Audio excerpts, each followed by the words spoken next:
أعوذ بالله من الشيطان الرجيم.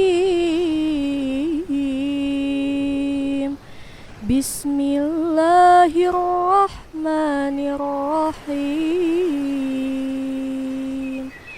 أولم ير الذين كفروا أن السماوات والأرض كانتا رتقا ففتقناهما وجعلنا من الماء كل شيء حي أفلا يؤمنون.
Sejauh-jauh mata memandang, sedalam-dalam hati merasakan, hanya setitik debu yang tertuang dalam sair pujian. Lepas hati memandang lautmu, terheran diri pada langitmu. Berjuta kata tak cukup untuk melukis indahmu. Melihat bintang alangkah jauh, melihat ibu alangkah dekatmu.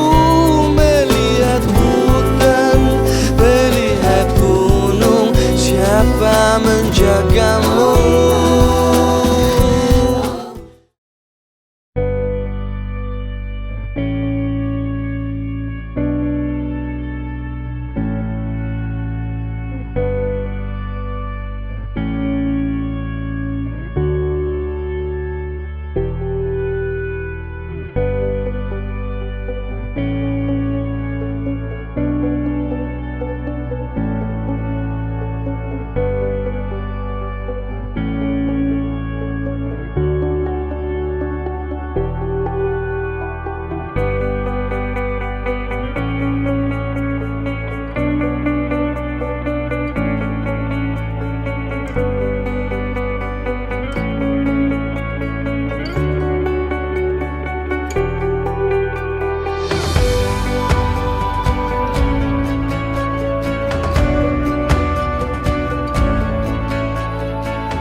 Dalam surah Al-Anbiya ayat 30 menjelaskan bahwa langit dan bumi dahulu menyatu, kemudian Allah pisahkan antara keduanya. Menurut teori Big Bang, sekitar 15 miliar tahun yang lalu terjadi ledakan yang sangat dahsyat yang menyebabkan terbentuknya alam semesta. Namun, pernahkah Anda berpikir bagaimana kondisi suatu benda setelah meledak? Atau apa yang akan terjadi jika telur ini dijatuhkan? Jawabannya hancur, lebur, berantakan. Tapi mengapa suatu ledakan yang sangat dahsyat ini justru menghasilkan suatu kesatuan alam semesta yang begitu indah, menakjubkan, dan tertata rapi? Jawabannya karena ada yang mengatur, yaitu Allah Subhanahu wa Ta'ala. Sebagaimana Allah firman dalam surah Al-Mulk ayat 3 dan 4. Alladzi khalaqa sab'a samawatin tibaqan, bahwa Allah yang menciptakan 7 lapis langit. Tibaqo itu artinya berlapis-lapis atau bisa dikatakan serasi. Dalam artian serasi di sini itu tidak ada satupun planet-planet yang diciptakan Allah bertabrakan satu sama lain.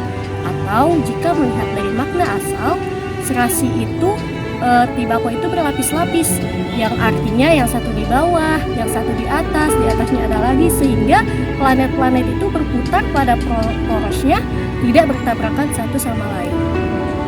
Ma tara fi khalqir rahmani min tafawut, yang artinya kamu, siapapun kamu, baik profesor, doktor, S1, S2, S3, kiai, presiden, siapapun kamu, mata rofi khalqir rahmani min tafawut, tidak akan bisa melihat ciptaan Allah satupun ada yang cacat.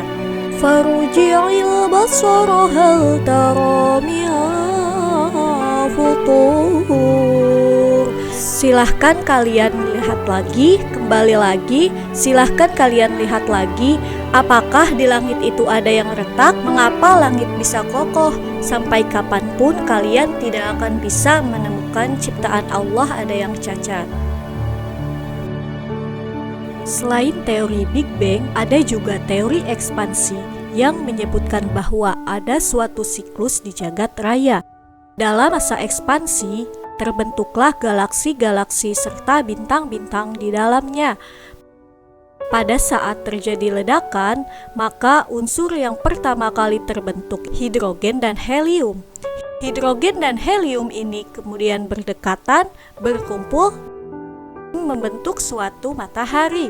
Reaksi ini disebut reaksi fusi nuklir. Menurut Raymond Chang, pada tahun 1986, fusi nuklir merupakan penggabungan dua inti kecil menjadi inti yang lebih besar.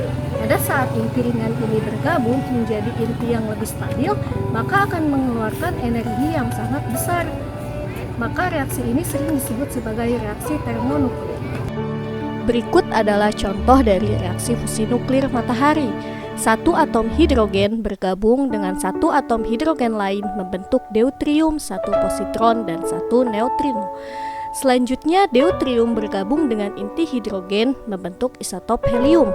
Jika dua isotop helium tersebut digabungkan, maka membentuk helium yang lebih berat. Pertanyaannya, mungkinkah reaksi fusi nuklir ini terhenti? Lalu, apa jadinya bila reaksi nuklir ini terhenti? Jawabannya mungkin, karena alam semesta ini ada yang mengatur. Jika Allah berkehendak untuk memberhentikan reaksi fusi nuklir ini, maka reaksi fusi nuklir ini akan terhenti. Lalu, apa akibatnya? Akibatnya, tidak akan ada helium yang terbentuk lagi dan matahari tidak akan bersinar lagi. Wa khasafal qamar, dan bulan pun telah hilang cahayanya. Seperti yang kita tahu, cahaya bulan berasal dari sinar matahari. Ketika matahari tak bersinar lagi, maka bulan pun akan kehilangan cahayanya. Wa jumi'a syamsu wal qamar, dan apabila bulan dan matahari dikumpulkan. Pernahkah Anda mendengar cerita tentang matahari dan bulan? Keduanya sejak diciptakan Allah tidak pernah disatukan, dan Allah akan menyatukan keduanya jika hari kiamat telah tiba. Ya, mereka berdua akan bersatu jika semuanya akan berakhir.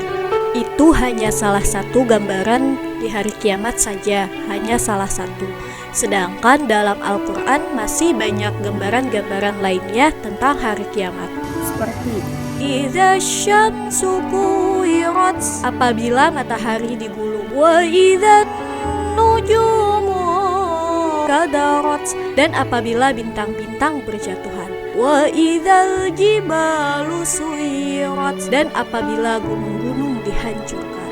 Dalam surah Al-Qari'ah, yauma yakunun nasu kal farashil mabthus. Pada hari itu manusia seperti laron-laron yang berterbangan. Wa takunul jibalu kal ihnil manfush, dan seperti bulu-bulu yang dihamburkan. Sehingga dalam surah Al-Qiyamah dijelaskan, yaqulul insanu yawma idzin ainal mafar. Tuh manusia berkata, kemana tempat berlari? Kalla la wazar. Tidak ada tempat berlindung. Ila rabbika yawma idzinil mustaqar. Tuhanmulah tempat kembali. Yunabba'ul insanu yawma idzin bima qaddama wa akhkhar. Pada hari itu, manusia akan mempertanggungjawabkan apa yang telah dilalaikannya dan apa yang telah dikerjakannya. Shadaqallahul azim. Maha benar Allah dengan segala firman-Nya.